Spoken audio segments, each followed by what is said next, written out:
नमस्कार, आप देख रहे हैं द दस्तक 24। पेश है अब तक की बड़ी खबरें। रक्षा क्षेत्र के लिए मेगा प्लान, 2025 तक निर्यात 35,000 करोड़ करने का लक्ष्य। अरबों डॉलर के रक्षा बाजार में भारत अपने अब पांव मजबूती से जमाना चाहता है। भारत चाहता है कि दुनिया के रक्षा बाजार में वो साल 2025 तक 35,000 करोड़ यानी कि 5 मिलियन अमेरिकी डॉलर का निर्यात करे।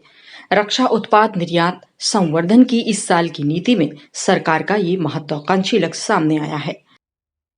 देश में कोरोना से मरने वालों में 67% पुरुष, महिलाओं पर असर कम। केंद्रीय स्वास्थ्य मंत्रालय का कहना है कि कुछ राज्यों में कोरोना के मामले तेजी से बढ़ रहे हैं, लिहाजा उन्हें कोरोना संक्रमण के मामलों पर कड़ी निगरानी करनी होगी। स्वास्थ्य मंत्रालय ने कोरोना से होने वाली मौतों का एक विश्लेषण भी किया है, जिसमें पता चला है कि इस जानलेवा वायरस की चपेट में आने से पुरुषों की ज्यादा मौतें हुई हैं, जबकि महिलाएं कम प्रभावित रही हैं। इंडियन रेलवे की किसानों के लिए पहल, चलेगी किसान स्पेशल पार्सल ट्रेन।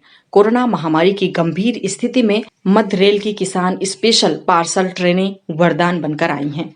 मध्य रेल ने किसानों की सुविधा के लिए देवलाली और दानापुर के बीच किसान स्पेशल पार्सल ट्रेनें चलाने का फैसला किया है। रेलवे के मुताबिक इस ट्रेनों के जरिए किसान अपनी सब्जियां, फल और अन्य खाद्य सामग्रियों की बुकिंग कर सकते हैं।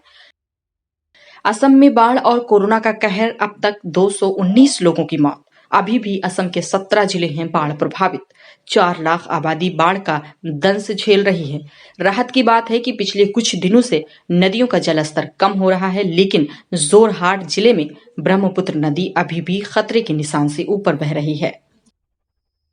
उत्तर प्रदेश के मुख्यमंत्री योगी आदित्यनाथ ने मंगलवार को अधिकारियों को लेवल 2 व लेवल 3 कोविड अस्पतालों में 50,000 बेड्स यथाशीघ्र तैयार करने के निर्देश दिए। उन्होंने होम आइसोलेशन में रह रहे कोविड-19 मरीजों से integrated command and control centre द्वारा दिन में 2 बार स्वास्थ्य की जानकारी लेने का भी दिया निर्देश। कोरोना महामारी को ध्यान में रखते हुए इस साल मनरेगा का बजट बढ़ाकर 1 लाख करोड़ रुपए कर दिया गया था। सरकारी आंकड़े दर्शाते हैं कि अब तक इसमें से 48,500 करोड़ रुपए से अधिक की राशि खर्च हो चुकी है। ऐसे में कई ग्राम पंचायतों के पास मनरेगा के तहत काम कराने के लिए पैसे हुए खत्म। भारतीय सेना ने शुरू की महिला अधिकारियों को अस्थायी कमीशन देने की प्रक्रिया। इससे करीब 2 सप्ताह पहले रक्षा मंत्रालय ने इस आशय के प्रस्ताव को मंजूरी दी थी।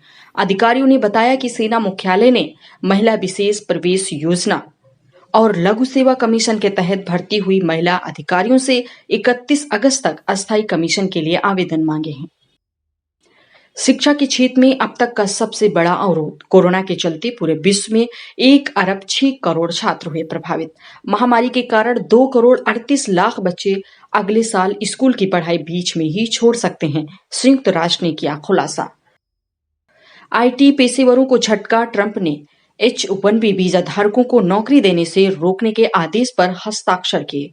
ये अमेरिका में नौकरी करने के इच्छुक भारतीय सूचना प्रौद्योगिकी पेशेवरों के लिए एक बड़ा झटका है। नए नक्शे में पाक ने ठोका कश्मीर, लद्दाख और जूनागढ़ पर दावा। भारत ने बताया हास्यास्पद। भारत और नेपाल के बीच नक्शा विवाद के बाद अब पाकिस्तान ने भी ऐसा ही हथकंडा अपनाया है, जो काफी मूर्खता से भरा हुआ है। आज की 10 बड़ी खबरों में इतना ही। अन्य खबरों के लिए बने रहें द दस्तक 24 के साथ। खबरें हमारी वेबसाइट www.thedastak24.com पर भी देख सकते हैं। नमस्कार। हमारे साथ जुड़े रहने के लिए हमारे YouTube चैनल को सब्सक्राइब करें, साथ ही बेल आइकन को दबाएं।